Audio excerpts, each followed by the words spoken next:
Great. Thank you, Wes. So it's my pleasure to introduce Dr. Melissa Landrum. Melissa joins us from the NCBI, which is part of the National Library of Medicine.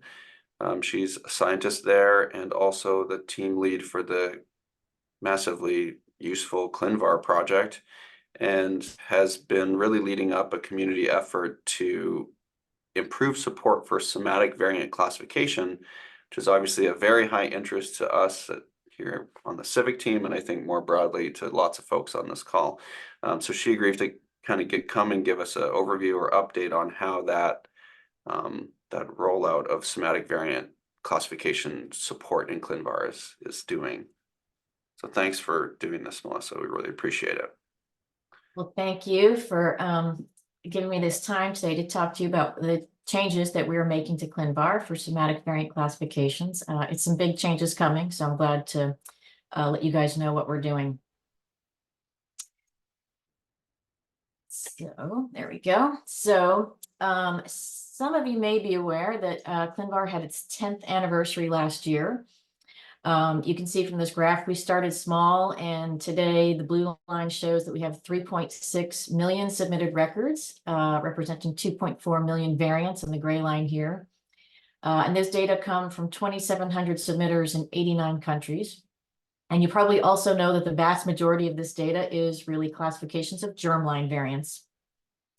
What you may not know is that that was not our original intention.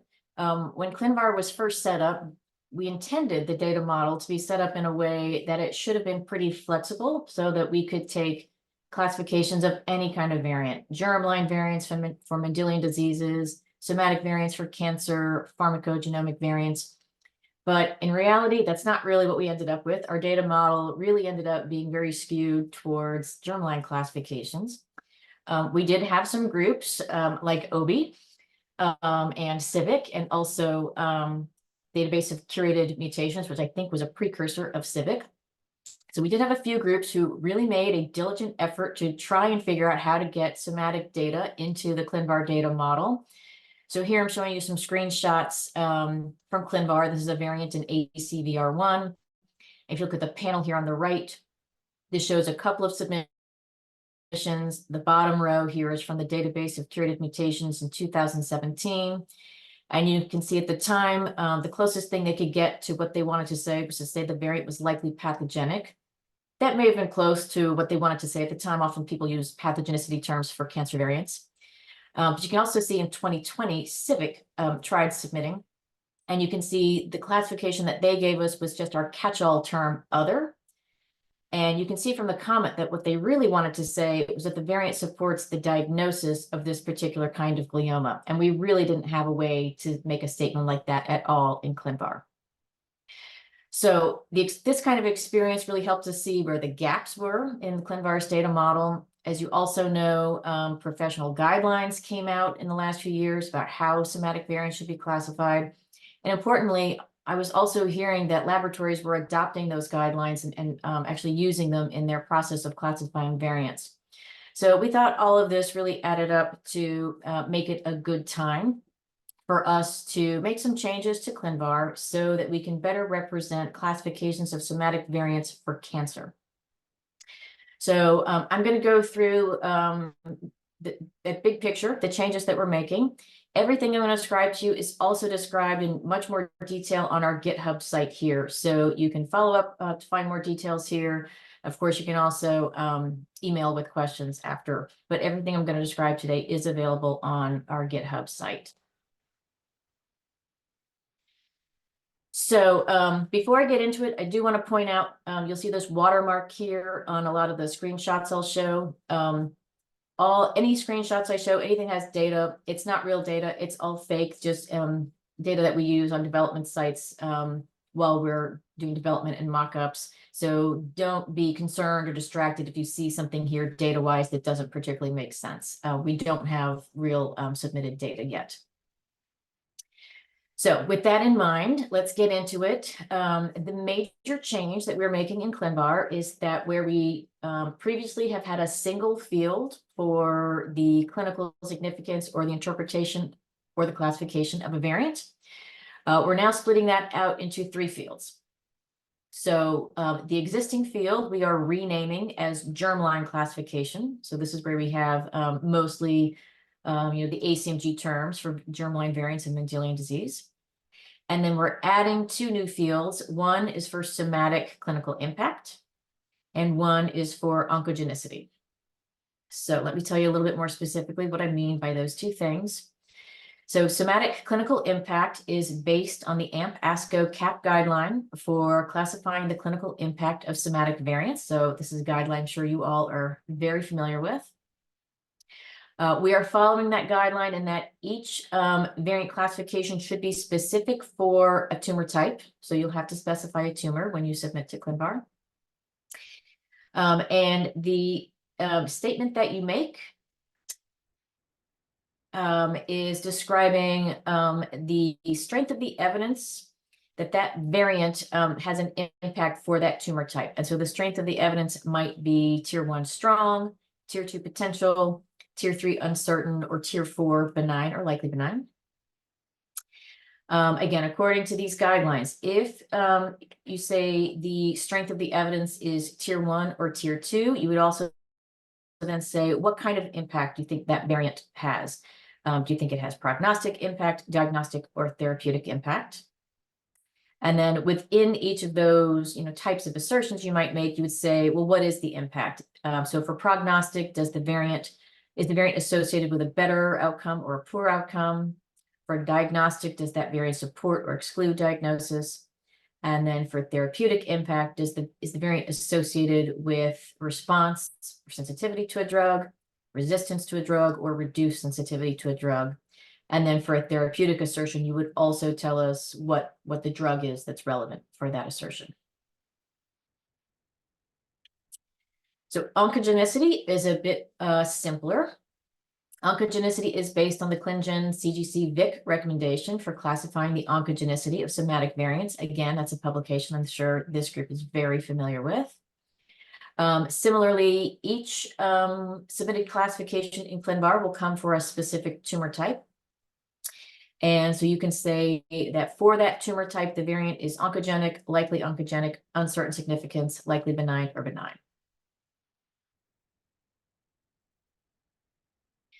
And so when you submit one of these assertions to ClinVar, the way the data is organized in the submission will look pretty similar to what we take now for germline variants. So you'll need to tell us the variant, the tumor type that you're classifying it for, the classification. So that's either the clinical impact or oncogenicity, as I just described. And then there's a few other pieces of information that you can include for your classification. So you can tell us the date that classification was last evaluated. You can provide a free text comment explaining why you classified the variant as you did. You can include any relevant citations, and you can also include your assertion criteria. So these are your rules for classification. So for example, all of the ClinGen expert panels have a document, it's their specifications for how they classify variants for that gene and disease. And then every submission to ClinVar also comes with information about the observation. So how did you observe the variant to make this classification? The minimal fields that we ask for in the observation are the collection method. So this is basically just asking, how did you do this work? Is this part of clinical testing or research or curation? There's a few more specific options there as well. The second minimal field is the allele origin. So for somatic variants for cancer, the only options will be that it's somatic or unknown. And then we also ask for the affected status of individuals with this variant. So we're asking, were individuals with this variant affected with this condition that you're reporting for the variant? So do they have this tumor type? And the options are yes, no, or unknown. And then there's a lot of other optional fields that you can include in the observation. We've added 2 new ones that are specific for somatic variants. One is the presence of the somatic variant in normal tissue. So you can indicate whether it was present, absent, or not tested. And then you can also tell us the somatic variant allele fraction expressed as a percentage. And then there's a few other fields that we already had in ClinVar, like the number of individuals with the variant that you could also include if that's relevant. So one thing we do for submitted data is calculate a review status. So you're probably familiar with review status. These are the stars that you see on ClinVar records. We have them both on a submitted record and also at the aggregate level. I'll talk more about that in a minute. But first, let's just talk about review status calculated for submitted records, or SCVs. So SCV is the prefix on the accession number for a submitted record for submission to ClinVar.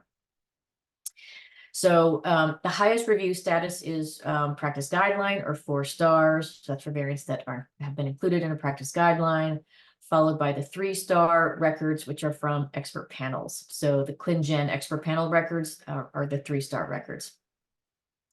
Most variants in ClinVar are not from a practice guideline or an expert panel. So most records in ClinVar are these lower review statuses.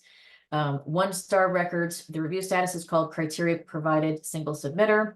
So what that means, it's a single submitter. It's not a panel, like a professional society or an expert panel. So it's a single laboratory or single curation group.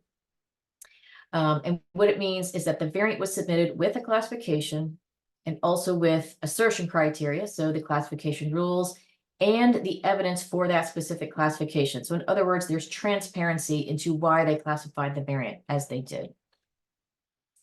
And then the lowest review status here, 0 stars, will be no assertion criteria provided. In that case, the variant was submitted with a classification, but without that transparency. They either didn't give us their assertion criteria or they didn't give us evidence for that specific classification. So that's how we will be calculating review status for submitted records for somatic classifications. So this work is a lot of change, and so it's a lot of work for us, and we had to make some decisions about what we would include now in this first release and what we would add later. So I just want to make you aware about what you will see when we have this first release and what's not going to be available yet, but will come down the line. So the first thing is that somatic variants initially will only be submitted to us as file submissions. So we support file submissions in our Excel spreadsheet template and also tab or comma delimited files that are based on that Excel template. We will be introducing a new Excel template that is specific for somatic variants. We hope that makes it a little bit easier. And we will be adding support to submit somatic variants by our API and by our single submission wizard later this year. That work is scheduled, but it's not part of the first release. A second limitation is that you'll only be able to submit somatic variants that are types that we currently support. So these are things like single nucleotide variants, indels, copy number variants. But importantly, we're not supporting fusions in this first release. We don't really have a way to model fusions in ClinVar at this time. But I know that there is a GA4-GH working group that's working on a way to model fusions. I think Alex Wagner is heavily involved in that. So my hope is that they develop something that we can very easily bring into ClinVar, and then we can add support for fusions later, because I know that is important for the cancer community. A third limitation is related to the observations of the variant. I described that that's something that we require on every submission. So initially, in a submission, you'll only be able to give us a single aggregate observation or a single case. If you've submitted to ClinVar before for germline variants, you may be aware that you can, for your observation, you can give us multiple cases. So each individual in whom the variant was observed, and give us, clinical features or anything related to that case. So we don't have that level of detail available for somatic variants initially. If it turns out that laboratories have that data and have the consent to submit it, we can always add that later. And then another limitation sort of related to the observation is that initially we will only take submissions of somatic variants they're classified with an assertion for a disease. So in other words, we're not initially taking submissions that only have functional data that's relevant for somatic variants. So you may be aware that we do take submissions of functional data to ClinVar. And if you are really motivated, you want to get your data in immediately, you can submit it. It will be on our germline submission template. So the data might look a little bit weird. I can talk more about that if anyone's interested in that. But I do want to assure you that we do know that functional data is important for somatic variants as well. We actually have another piece of work planned for later this year to improve how functional data in general are represented in ClinVar. And that will also include how we can add support for functional data that are relevant for somatic variants. So that is coming, but there are ways we can work around that if you want to get some data in sooner. All right, so up till now, I've been talking about submission of somatic variants. So now we're going to talk next about what we do with the submitted data. And one of the major things we do with our submissions is to aggregate the data. And we do that in two major ways. So submissions come to us and we aggregate them by the variant condition pair. And that record gets an accession number with a prefix of RCV. And we also aggregate submissions that are forms of the same variant. And that goes into an aggregate record with a prefix, accession number with prefix VCV. So in this infographic, these gray boxes represent 4 different submissions. So each has an SCV accession number for submission to ClinVar. They're each from different submitters, and you can see they're all for the same variant. But the 2 on the left are for one condition. And so when we aggregate by the variant condition pair, these 2 records will go into an RCV record. And the 2 records on the right are for a different condition. So they'll go into a different RCV record because that's a different variant condition pair. But they're all for the same variant. So when we aggregate by the variant, they all go into the same variant record or VCV record.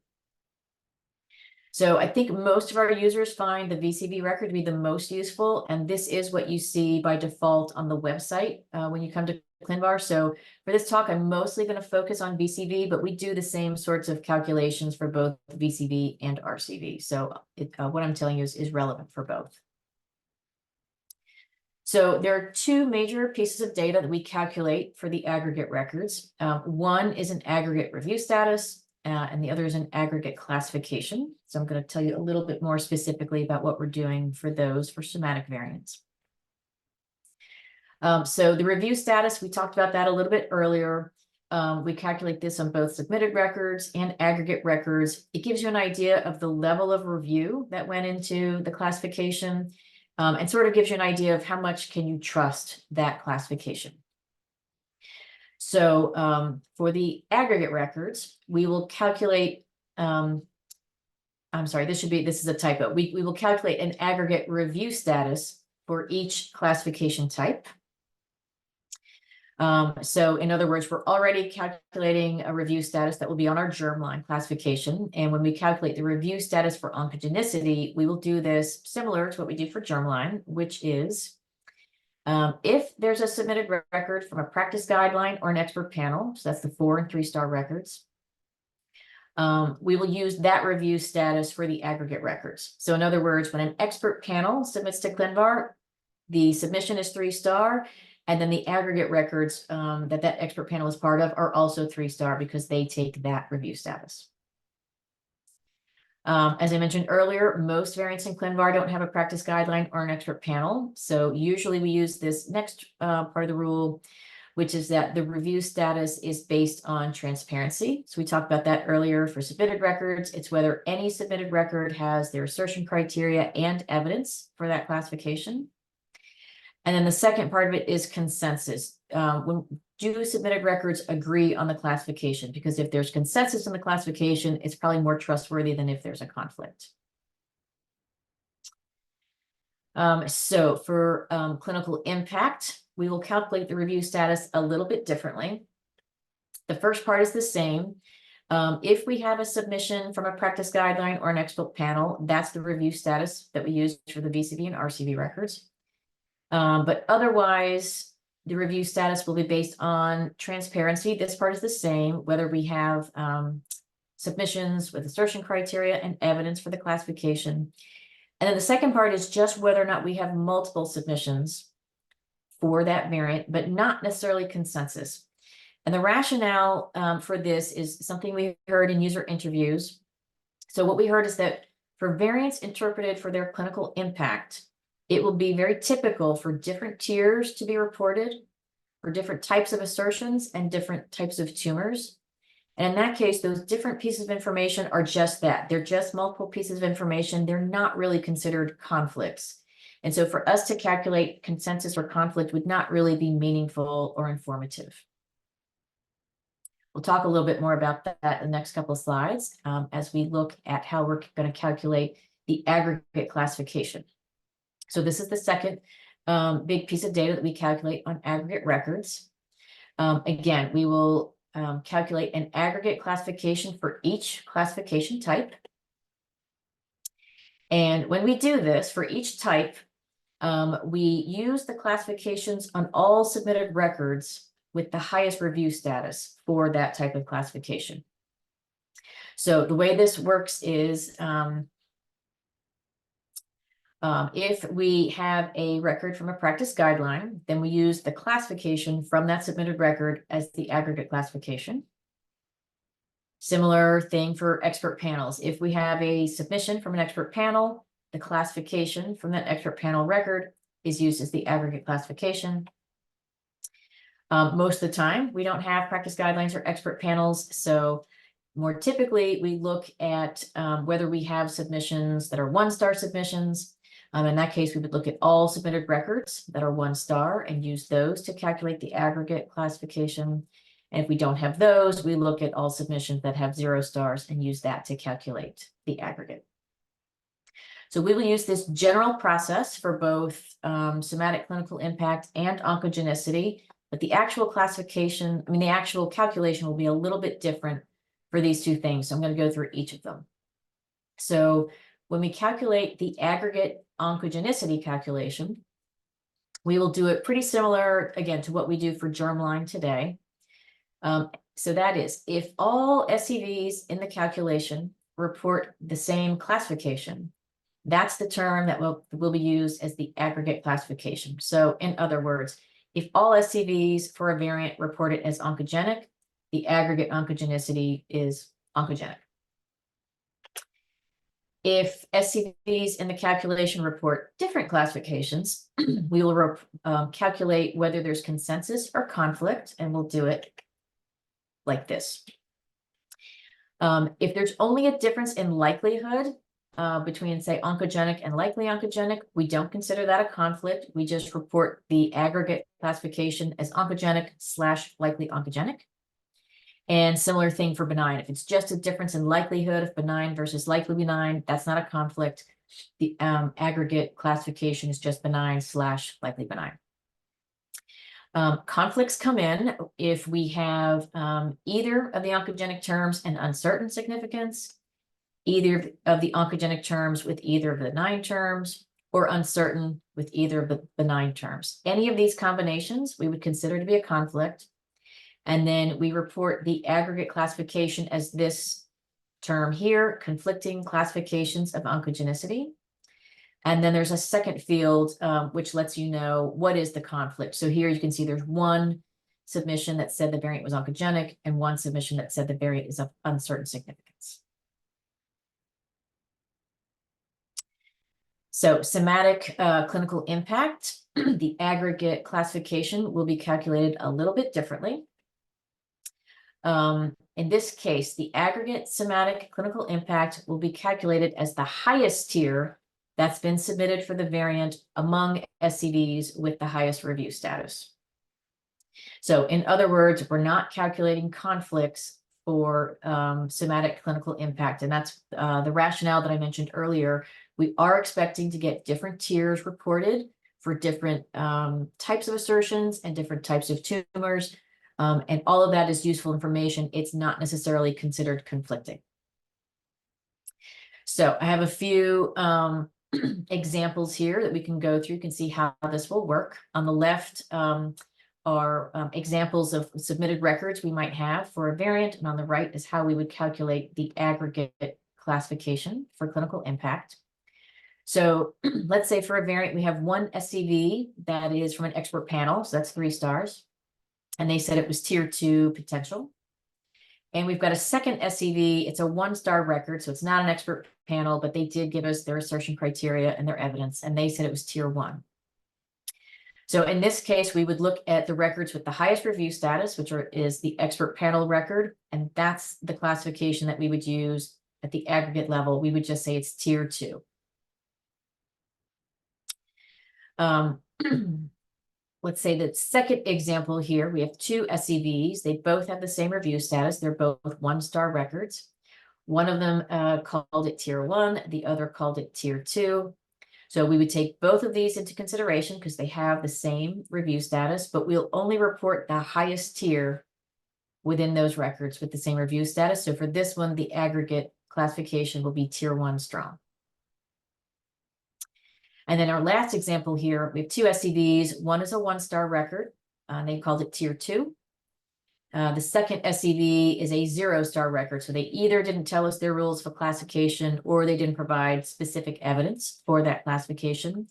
Even so, they called it tier 1.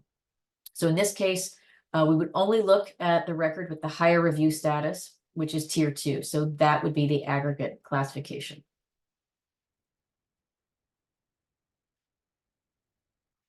Okay, let's talk a little bit about how you will see all of this information, particularly the aggregate data, on our website. And so here we're going to look at changes that we are making to our variant page or the VCV page. Again, you'll see the watermarks here that remind you that all this is fake data. Don't take any of the actual data to heart today. So the big change that we looked at a little bit at the beginning is at the top of the page. You'll see we are splitting that summary section into 3 different classifications. So you can see for this fake KRAS variant, we have a germline classification. You can see it's pathogenic. You can see it has its review status here, that it's 1-star for germline classification. There's a second field here for the somatic clinical impact. This one you can see has its own review status of 2 stars. You can see the aggregate classification is that it's tier 1 strong. Assertion was made for colorectal cancer. And on the web page, you can also see that we're going to let you know when there are other lower levels of evidence reported for that tumor type or others. And then that's kind of a prompt for you to know you need to scroll down and look for more detailed information down the page. And then the third field here is oncogenicity. You can see it's got its own review status here. This one is 3 stars, so from an expert panel, and this is the aggregate classification based on that expert panel record. So as today, there's a section here with general information about the variant. Then there will be following a table with information about the gene that the variant is in. And then as you scroll down the page, we're now going to have some germline specific sections of the page, followed by some somatic specific sections of the page. So first, you'll see the germline sections. So there'll be a table of conditions that were reported for the variant in the germline. So here you can see the disease that there was a germline classification for, what that aggregate classification is specific to that disease. So this is the RCV aggregation that we talked about earlier, the variant disease aggregation. And then you can see each individual submission that was reported in the germline. And then as you scroll down, you'll see similar sections for somatic submissions. So there's a table of conditions, a summary of the conditions that were reported for somatic variants. So here you can see we've only got colorectal cancer, but you can see the aggregate clinical impact, the aggregate oncogenicity, and the RCV record that it goes with. And then the submissions table, again, is a list of every individual submission that we received for this variant with a somatic classification. So you can see the classification that was provided, when they last evaluated it, the review status that we calculated, their assertion criteria, the tumor type, and if they have additional information like that free text comment or citations, links to other databases, that will be over here in this more information column. And you'll notice this table is kind of split into 2 subtables. So there's one section with submissions of clinical impact and one section with submissions of oncogenicity. The other part of the website that is changing is our search results. So you probably know that when you search in ClinVar, some searches give you this nice graphic, but pretty much all your searches give you this table of results. And you may recall that the table includes the classification for the variant. And so we now have to show you when there's different types of classifications for variants in your results. So the way we plan to do this is within this column that we're calling classification, we'll show you whether there's 1, 2, or 3 aggregate classifications for that variant. We're using these chiclets or icons here, G for germline, S for somatic clinical impact, and O for oncogenicity to let you know what kind of classification it is. And then here you can see the aggregate classification with that aggregate review status. So you get the big picture in your search results. So of course, initially we won't have any somatic data because all of our data comes from submissions. So initially your search results will probably look like this, where everything is sort of a germline classification. But I do want to point out to you that we've added this filter here on the left. So you can select for somatics. You can kind of keep an eye on variants or genes that you care about over time and see how the somatic data is accumulating in ClinVar.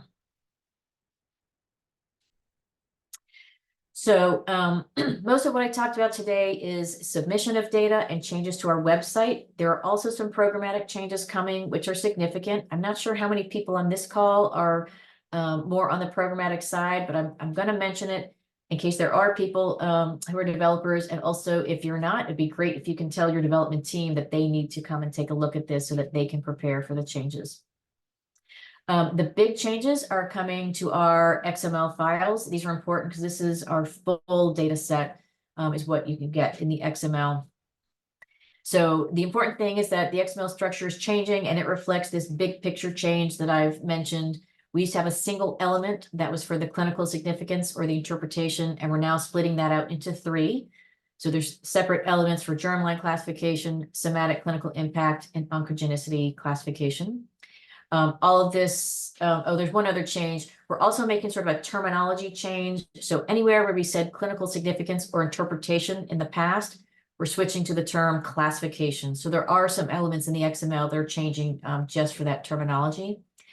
We have a lot of information on our GitHub site. So we have the XSDs, we have some sample XML, and we've also just got a change list so that you can see exactly what's changing the old element and the new element in both the old and new XMLs. We're also making changes to the file names and the directory structure for our XML on the FTP site.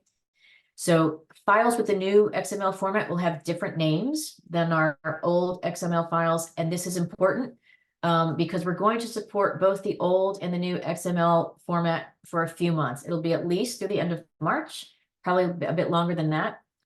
But we think this will help you because if you want to continue using our old XML until you have time to update your code, you'll just need to change the path that you're using to retrieve the old file. So the old file will have the same name, you just have to change the path. All of this is documented on our GitHub site. The third thing that's affected by XML is eUtilities. So this is our suite of utilities to access data by API. So specifically eFetch is what you use to retrieve our XML. eFetch will support retrieval of both the old and the new XML, again, for a few months, at least through March. But it's important to know that your existing queries will return the new XML format. But to continue using that old XML, you can just add this parameter old_XML equals T for true to your queries, and that will let you keep using the old XML until you have time to update your code. And again, all this is documented on GitHub. A couple other smaller changes that are being made on the programmatic side. We also provide ClinVar data in VCF format. So we're updating our VCF files with new info tags. There's 2 sets of 3 tags that we're adding. So for each of clinical impact and oncogenicity, we're adding tags for the aggregate classification, the aggregate review status, and the tumor types that have been reported. And we're adding those tags to the end of the file. So I think if you're currently using our VCF files, nothing should break. There's just new columns of data for you to use if you want them. And similar change, we have a few custom tab limited files with different slices of ClinVar data. There are 3 of them that have data related to classification. So that's variant summary, submission summary, and organization summary. These also have some new columns being added to the end that are related to somatic data. And I think because the columns are added to the end, probably any existing code to parse these shouldn't break. There's just new information there if you want to use it. And again, all of these changes are documented on GitHub. So what's our timeline for release? It is January 29th, which is coming up very soon. It's just under 2 weeks. So here's what you can expect. On January 29th, that will be our first weekly data release that will have the new XML structure. That also includes the changes to the FTP site, the file names, and directory structure that I described, as well as changes to utilities. You may be aware that we do both weekly and monthly releases of data. So January 29th will be our first weekly release with the data. February 1st will be our first monthly release of the data. That's important because we don't archive the weekly releases. We only archive the monthly releases. So this February 1st release will be the first archived release that has these changes. So also on January 29th is when you'll see changes to the VCV pages and search results that we talked about. January 29th is when we will make available our new submission spreadsheet templates. So I mentioned earlier, we have a new template that will be specific for submission of somatic variants for cancer. We're also making some minor updates for existing templates. Again, it's just for that terminology change from interpretation to classification. But we will support the old templates for a while. We know that this is a lot of change that's coming, so we want to help people to prepare for it. So that's why all of this information has been on GitHub for a few months now. And importantly, we are looking for submitters to help us pioneer this process of getting somatic variant classifications into ClinVar. So we know the expert panels at some point will submit, so we're looking forward to that. But also, if there's any laboratories or research groups who would like to share their data, email us at ClinVar@NCBI, or of course, you can email me directly. And we'd love to help you get started submitting your data. So finally, I'll just acknowledge the team that supports ClinVar. On the left is our developer team. Shanmuga Chichparala is our tech lead, who has really just done an amazing level of work organizing these changes. This is our group of curators here who are getting ready to help process all of your submissions of somatic data. Guangfeng Song is our usability expert who's been working really hard to help us figure out how to represent the complexity of germline versus somatic data in ClinVar web displays.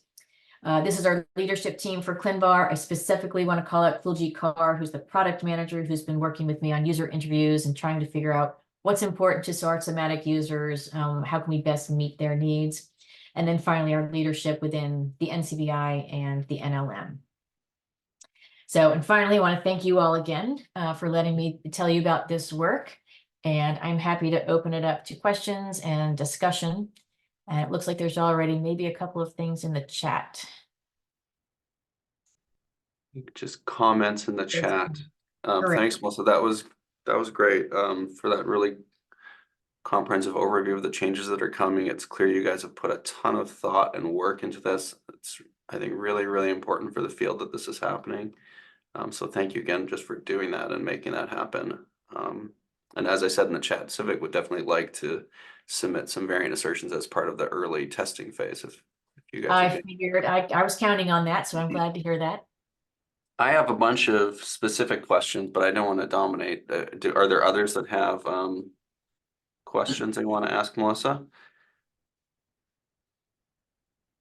I've got one.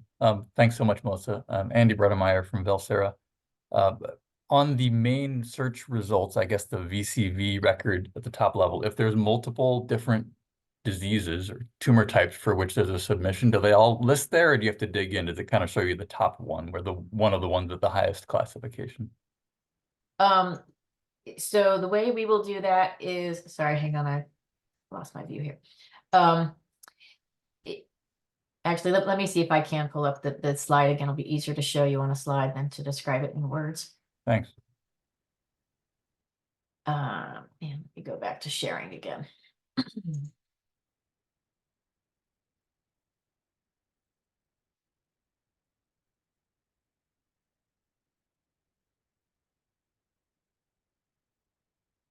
So this example does not show multiple tumors, but Here where it says tier 1 strong for colorectal cancer, if there's multiple tumor types reported at tier 1, this will say something like tier 1 strong for 5 tumor types. And then you'll scroll down to see the details. Similar thing for the lower levels of evidence. If it's lower levels of evidence for 2 or 3 or 4, whatever tumor types, we'll just tell you that here. So we can certainly change it. We heard different kinds of things in user interviews. How much detail to put at the top is always a good question. So this is what we're starting with. And it's like you said, you will see that there's 5 tumor types here, and then you'll scroll down to see all the details. But will be open to feedback to see how this works. And, we can change things as you guys actually start using this data. Thanks. At a glance, I think that's a nice summary and sufficient from my perspective. Hey, Awesome. Melissa, quick follow-up question on this. So how's it going to look if you have like tier 1 strong for therapeutic sensitivity, but then you have maybe like a tier 2 for resistance? Is that going to show up as well in like the overall aggregation? Because you can't really put those together because they're kind of saying different things. So we will only report the highest tier among records with that highest review status. So let's just say we're talking about a regular old variant. No expert panel has looked at it. We just have single star submissions. If tier 1 has been reported, that's what we will report at the top here. And then you would scroll down to this section to see, well, one group said it was tier 1 strong, for therapeutic response to this drug. And another group said it was tier 2 potential for therapeutic resistance to a different drug. Does that make sense? Yeah. So do you have the drug information in there? Because I don't on this quick screen, I don't see the actual drug being linked. This is a screenshot from the webpage in development. We were missing the assertion type and the drug name here, but okay. It will be displayed sort of like this. I think this has also been improved. There's too many dashes here, but this would also include what kind of assertion it is, and if it's therapeutic, what the drug is as well. Great, thank you. Yeah. And will the aggregate summary at the top, it seemed like in some of your views, it did not include the type, like diagnostic, prognostic, therapeutic. That's true. We don't have that at the top level here. It's just going to be the tier and the tumor type, and you would scroll down to get that additional information. But I would say that's something we want to hear from you as we start getting the data in. If you do need to see that at the top, we can see how to change that. Yeah, I see the challenge, right? It could get kind of busy where it's like tier for cancer plus other diseases plus lower levels plus different time. Yeah. Yes. It could get kind of so complicated that people's brains can't parse it. Exactly. Yes. Some of you, we participated in our user interviews. Some of you will know we really went through a lot of different thoughts about how many different pieces of information and how much should detail do we go into at this top level.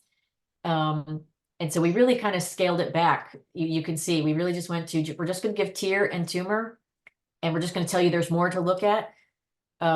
Because of that, it's a very complicated field. The other thing we considered was maybe it should be 3 different fields. Maybe we should have an aggregate therapeutic value, an aggregate diagnostic value, an aggregate prognostic value. But that also, a lot of users that we presented that to had the same reaction, Obi, that that's getting to be kind of a lot. Maybe just give me a high level summary. And the thing that we know about ClinVar users is that they do look at this top level information, but they don't stop here. They all scroll down the page and look at the details. So we felt like that made us feel a little warmer and fuzzier about putting, a high level summary at the top, because we know that the vast majority of ClinVar users are going to scroll down and get all the details in this section. Can you remind us how the tumor type is defined? Is that controlled in some way, or? It is not controlled at this time.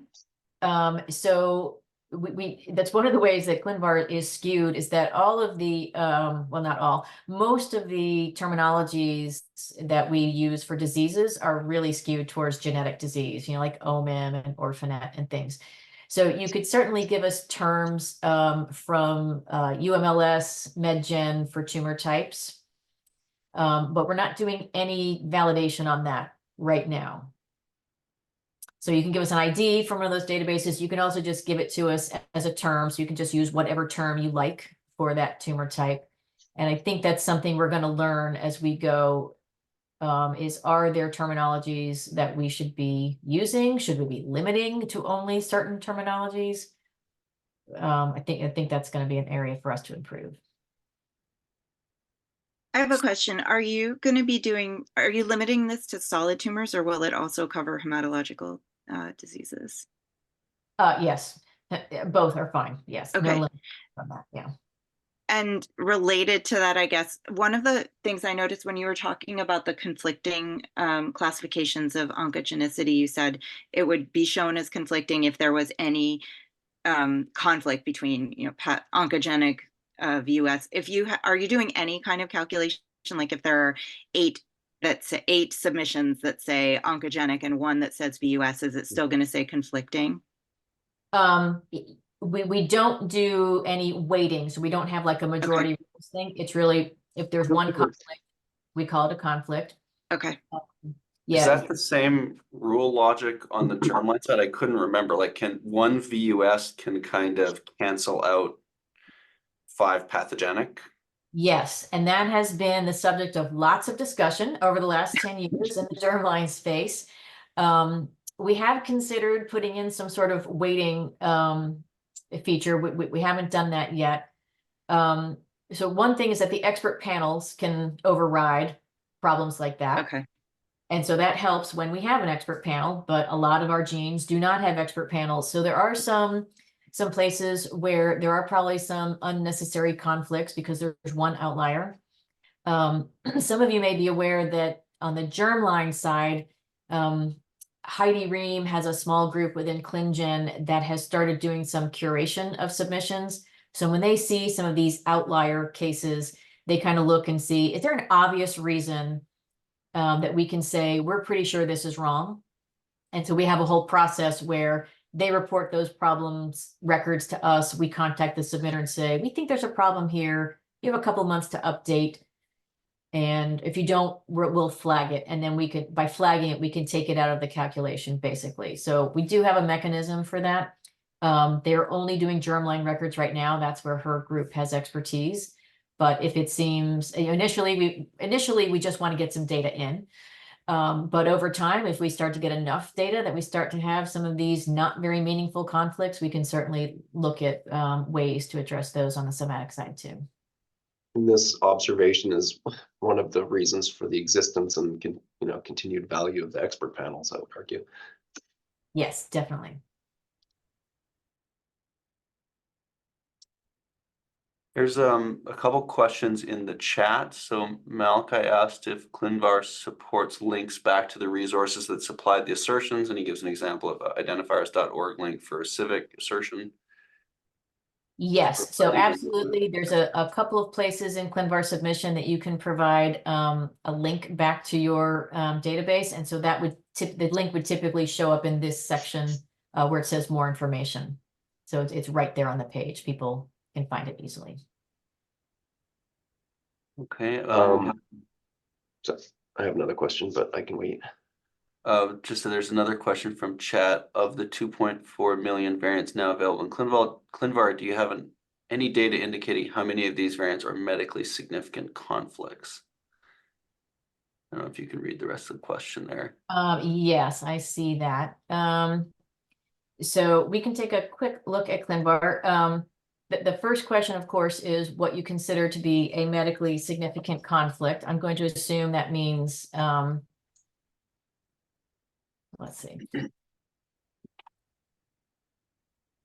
I'm going to assume that means path likely path versus VUS, anything else. So we have these filters over here so you can see what kinds of conflicts are in your search results.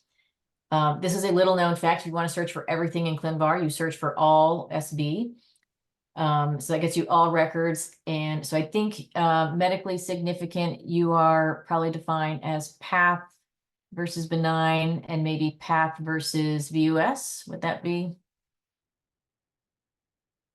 your definition? In that case, we get 17,000.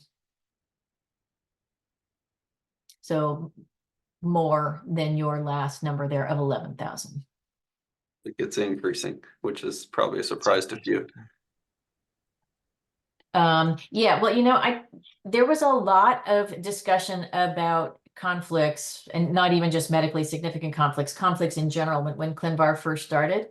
But I actually think that shows the value of ClinVar is that people in clinical testing thought they were all interpreting variants the same way.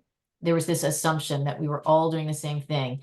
And I mean, that's why ClinVar was created, to shine a light on that. But I think it surprised people how much they weren't doing the same thing. And so it is kind of uncomfortable to see how many differences there are, but this is how you address it, by being aware of that difference and then taking care of it. And actually, the vast majority of them are the, if I'm reading this right, are the VU, including the VUS. That's right, yes.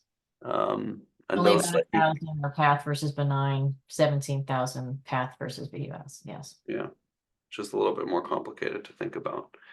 Yes. Although that's hopefully where a lot of the MAVE work can come in and help tease some of that data out, right?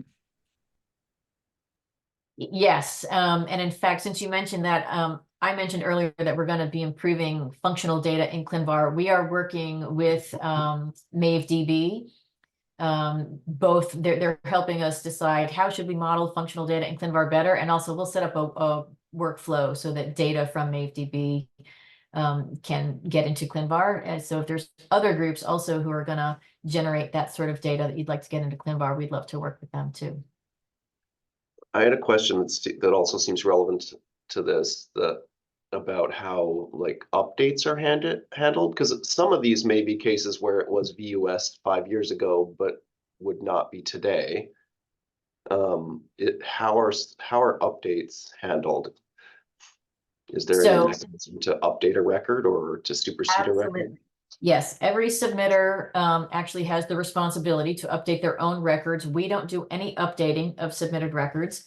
So it is best if submitters can set up an update sort of schedule for their records. We have a whole process for it. You can update through our regular submission pathways, through your file submissions or through the API. The accession number that we assign to each record has a version number on it.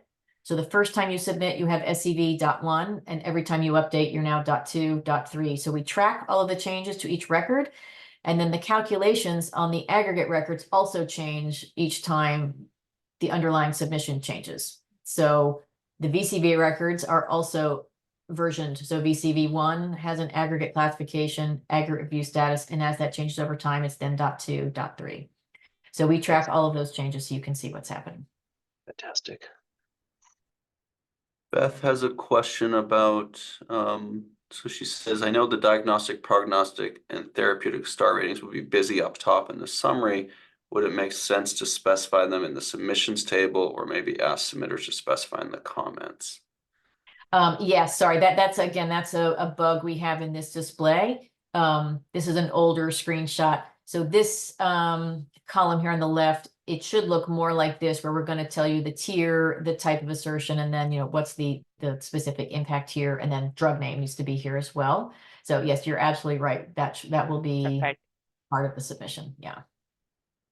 Great, thanks. Out of curiosity, oh, go ahead. No, go ahead.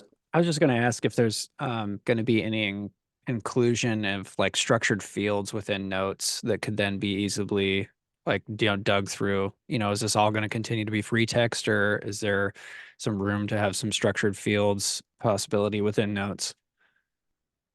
We have not done any work on that. What sort of information are you interested in doing as structured information within a comment? I'd have to think about it for a second because you've answered, some of the things that I think we've all wanted with, some of the updates that you're making here. But I think, yeah, let me think about it and get back to you. But I had some thoughts earlier in the year that are eluding me right now, because I had brought this up to Heidi Ream. And so I'll think about it and send you an email. Okay. The only thing we have thought about automating in the comments is sometimes people put their PubMed IDs in the comment rather than giving that to us as structured data. So that is something eventually we'd like to be able to mine out of the comments. But otherwise, we haven't really. We've tried to address things as actual structured fields separate from the comment if we're going to do them in a structured way. I wondered the same thing on the germline side and now on the somatic side. Who determines when something qualifies for 4-star? Like I can see how you track who the expert panels are, and then that determines whether something gets marked as 3-star. But is it also an expert panel that then says, actually, this is not just expert panel, it's also guideline? Or how is that determination recorded and made? So I think for the germline side, we've basically just sort of talked with ClinGen to say, well, ACMG, they seem to be, a provider of practice guidelines. They qualify. So when there's been an ACMG guideline for CFTR variants or Huntington's or, Fragile X, whatever, those are what qualify as practice guidelines. So we haven't really looked at if there are, similar, so maybe NCCN, I don't know, do they write guidelines with specific variants mentioned in them? If so, that would Yes. qualify.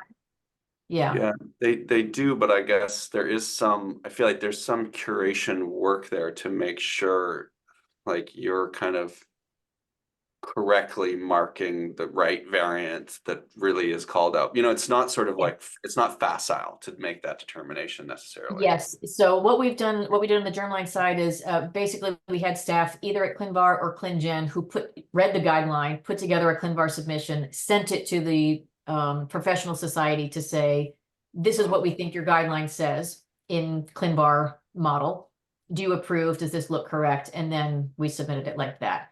So I would say if we're going to do something like that on the somatic side, we would love to have a similar process. We're happy to help with it. Yeah, you almost need a dedicated group then that makes the effort to kind of periodically go through the guidelines and make sure those things are in ClinVar. That would be great. If someone has time to help us out with that, we would love to get some help. Yeah. So we have a SCVSAP on the somatic side called the variants of established significance. That's sort of the conceptual goal there, right? To go after, we're starting with things that are named, in a FDA approved companion diagnostic, and that those would be like AMP-ASCO-CAP tier level 1A. Those might qualify, and then maybe that group could later expand to also kind of mine NCCN guidelines and others. So that's one possibility. Yeah, so that's a very interesting concept. So initially when we did the 4-star review status, we were thinking it was literally variants that are written in a practice guideline. Over the last 10 years, again, Heidi has looked sometimes at the 4-star and said there's just not that many variants that get written in a practice guideline. We're kind of underutilizing this status, but there are lots of variants out there that we know for sure what the impact is, but there's no expert panel for that gene. So we've also talked about, should we expand what that 4-star review status means? And so that notion of well-established variants is something that we've talked about expanding it to. So it was very interesting when the somatic variant working group set up this established variant expert panel. And I think the germline expert panels are also sort of thinking about that as well. So I think we're definitely going to see some action there. I think that for for somatic, there's going to be a lot more of gene disease guideline level information for the tiers than maybe for specific variants. Yes, that's what they see on the germline side as well. There are lots of practice guidelines. They just don't necessarily mention specific variants. So, right. So yeah, that is why expanding it not only to things that are in a guideline, but just very well established could make a lot of sense. Right, or the fact that you have the two, I'm pointing at my screen, but the two separate star levels, Yes. one for clinical impact and one for oncogenicity, will allow you to do a 4-star for the clinical impact, but 2-star for, or what, 3-star for oncogenic. Exactly. Yes. Or one. Yep. Can you please comment again on the number of medically significant conflicts? So as I mentioned in 2021, actually 25th January 2021, Heidi mentioned that there were 10,640 medically significant conflicts, but now we have almost 18,000 within a few years, even though we have, those ACNG guidelines and ClinGene expert panels who are going through the variant and interpret them. Why do you think we still have this medically significant conflict? Well, so one thing we're not looking at here is what our denominator is. So as you saw in one of my first slide with the graph, the data in ClinVar has been growing over the last 10 years. So as a percentage, it might not be very different from the other number that you mentioned. But the other thing to consider is that, we do have a lot of guidance coming from ClinGen and specifically the expert panels, but it's a very small number of genes that are covered, considering the number of genes involved in disease. Scaling has continued to be kind of a challenge for ClinGen. So I think that's a big part of it, is that they, within certain genes, I would bet, I haven't looked at it, but I would bet within certain genes, probably the conflicts are decreasing over time, but it's just that we don't have, expert specifications for every gene out there.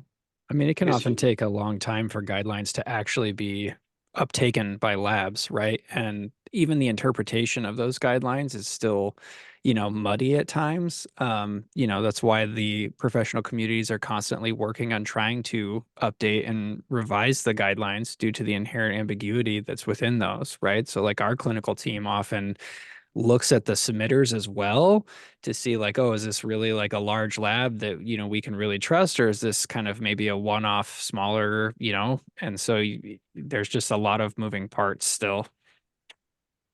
Yeah, the growth in submissions is like a fantastic trend that really shows the buy-in of the community, but at the same time, it's a lot easier to submit and create a conflict than to do the work of resolving it, right? And so that's that scaling problem you're talking about.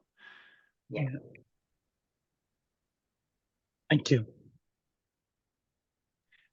You can see the enthusiasm. We're over time. I'm sorry about that. I hope you're not missing another meeting, Melissa, but we really appreciate that you came and gave us this presentation and made the extra time for the discussion.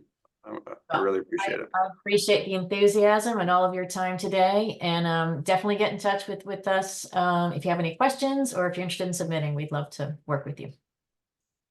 Okay, thanks again. Thanks everyone for such a great discussion.